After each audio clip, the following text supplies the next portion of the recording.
Oxuyaq. İshaq Mənzuri yazır ki, Elşən bəy salam, aleyküm salam.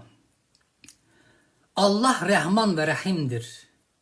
Əgər şeytan tövbə edərsə, Allah onu bağışlayar mı? İshaq bəy, çox sağ olun suala görə.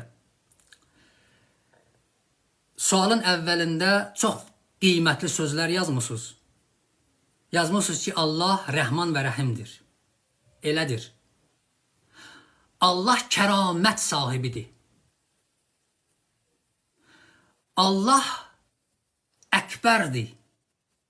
Əkbər sözünün mənası, yəni Allah böyükdür. Allah böyükdür deyəndə burada söhbət həcmdən getmir. Burada söhbət bağışlamağı bacarmaqdan gedir. Allah böyükdür nəyə görə? Bağışlayandır. Amma burada bir nöqtə var. Biz o nöqtəyə nəzər eləyək. İnsan dünyada günahlar eləyir. Məsələn, Allah Qur'an-ı Kərimdə əmr eləyir ki, namaz qıl. Bir adam namaz qılmır. Allah əmr eləyir ki, oruç tut. O adam oruç tutmur. Allah əmr eləyir, haram yemə. O adam haram yeyir. Allah əmr eləyir, hərama getmə. Hərama gedir. Allah əmr eləyir, haram qazanma. O adam haram qazanır. Allah əmr eləyir, haram xərcləmə.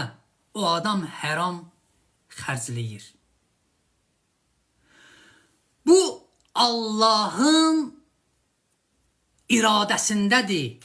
Yəni bu Allahın haqqıdır. Allah əmr eləyib bəndiyə, bəndə o əmirdən qaçıb, günaha düşüb. Bu Allahın iradəsindədir ki, istərsə onu bağışlayar.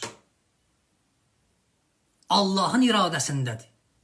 O adam həyatında elə bir iş görər ki, Allah o günahlar ki o eləmişdi, o sözə bax.